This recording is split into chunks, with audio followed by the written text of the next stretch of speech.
बिस्मिल्लाहिर्रहमानिर्रहीम। अस्सलाम वालेकुम। आज का जो टेस्ट है वो जी स्लोसन कोऑर्डिनेशन ड्राइंग टेस्ट है। ये एक स्क्रीनिंग टेस्ट है जो कि बहुत जल्दी जो है वो एडमिनिस्टर होता है। यहाँ पे आपको 14 जो है वो पिक्चर्स डिस्प्ले हो रही हैं, लेकिन मोस्टली जो है 1 ईयर तक इस जो है वो 12 जो है साल के बच्चे तक जो है वो इस पे टेस्ट को अप्लाई किया जाता है।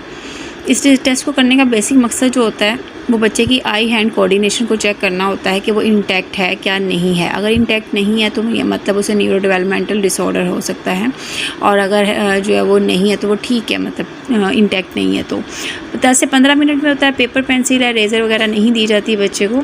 अगर बहुत ज़्यादा ज़रूरत पड़े तो किसी टाइम, अदरवाइज़ जो है नहीं दी जाती। टोटल 12 इसमें पिक्चर्स हैं, जिनमें 3 जो है वो आगे कॉलम आपको डिस्ट्रीब्यूशन नज़र आएगी, और ये उसकी मेन पिक्चर्स हैं जिसमें ये बताया गया है कि कौन से एरर्स आप प्लस में काउंट करते हो और कौन से एरर आप माइनस में काउंट करते हो। इनको पढ़ने के बाद जो बच्चा ये आप बच्चे को सोल्व करने के लिए शीट देते हैं, वो इस पर जो है वो ड्राइंग बनाता है। तो उसमें जो है वो उसके अकॉर्डिंग फिर हम देखते हैं कि बच्चे का जो है कितने एरर्स आए हैं।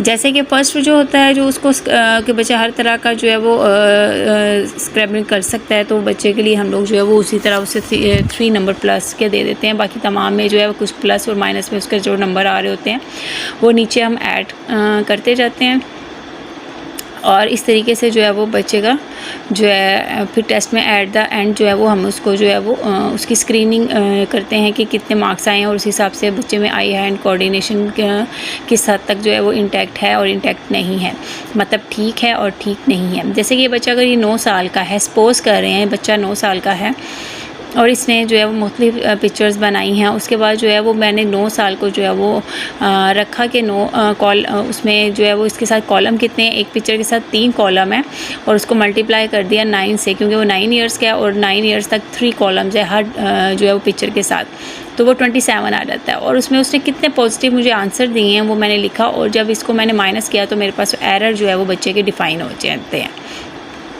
कि जैसे कि अगर टोटल 12 मतलब 12 साल के बच्चे पे आप कर रहे हो तो उसमें 3 हर जो पिक्चर के साथ 3 कॉलम है, तो टोटल जो है वो 36 आपके पास आता है। लेकिन आपने जितना सोल्व करवाया, अगर बच्चा 6 साल का है या 3 साल का है, 5 साल का है, 8 साल का है, आपने उतने ही कॉलम उससे जो है वो करवाने, उतनी ही पिक्चर्स दिखानी है और उसको जो है वो सोल्व कराना है। ज़रूरी नहीं कि बच्चा अगर 6 साल का है तो आप 12 साल तक उसको सोल्व कराएं, नहीं, उसकी एज के मुताबिक आपने इस टेस्ट को करना है। बड़ा ईजी टेस्ट है, ईजीली पेरेंट्स घर में बच्चे पे कर सकते हैं, और इसका जो है इस तरीके से वो बच्चे का स्कोर डिफ़ाइन करके अपने बच्चे के लिए एक बेहतरीन आईईपी बना सकते हैं, जज कर सकते हैं कि मेरे बच्चे में क्या प्रॉब्लम है। और जब मर्ज़ी दोबारा से जो है 6 महीने के बाद मेहनत करने के बाद दोबारा से इस टेस्ट को अप्लाई करके दोनों जो स्कोर्स हैं उसमें जो है डिफरेंस मालूम कर सकते हैं, जिससे बच्चे में कितना सुधार आया है, कितनी बेहतरी हुई है, तो पेरेंट्स को समझ आ जाती है।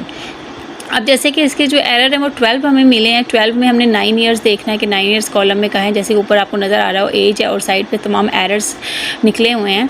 तो इसमें हमने जब 9 में गए तो 12 एरर पे जाके देखा है कि जी इसकी कितनी परसेंटेज आ रही है। 85% जो कि इसका कट ऑफ स्कोर है, 85 से बिलो है या 85 है या 85 से जो है अबव है, तो उसको हम देख रहे हैं। और ये यहाँ पे इसका जो है वो स्कोर डिफ़ाइन हो जाता है हमारे पास 56।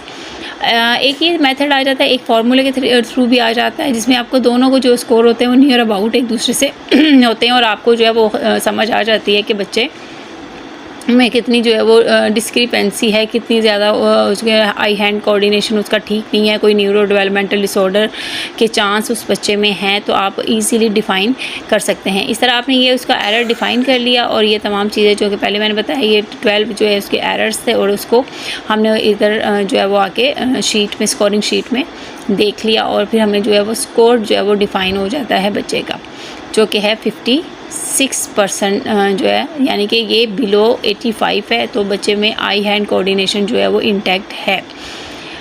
उसके बाद आ जाता है जी आपके पास कि इसको तमाम स्कोरिंग करने के बाद आप जब दूसरा एक्यूरेसी फार्मूला आप लगाते हो कि हम देखें बच्चे का आगे क्या है, तो उसमें ये देखिए करेक्ट आइटम होते हैं आपके पास, उसने जितने आंसर दिए हैं, टोटल आइटम मतलब 9 साल के दौरान उसने कितने आइटम कॉलम फिल किए हैं, वो 9 + 3 तो 27 आता है, और जो है वो 100 पे आपने मल्टीप्लाई कर देना है और इसे 55, जैसे कि उसमें आप देखें स्कोरिंग शीट में भी हमारे जो एरर के साथ डिफाइन हुआ वो 56 और यहाँ 55 दोनों में ही 85% से जो है बिलो है और बच्चा आई हेड कोऑर्डिनेशन उसका जो है वो ठीक नहीं है।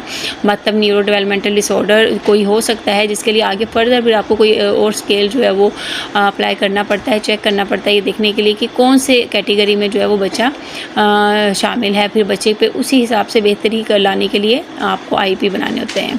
होप सो आज की वीडियो आपको समझ आई होगी। इंशाल्लाह अगली वीडियो में मुलाकात होगी। अल्लाह हाफिज़।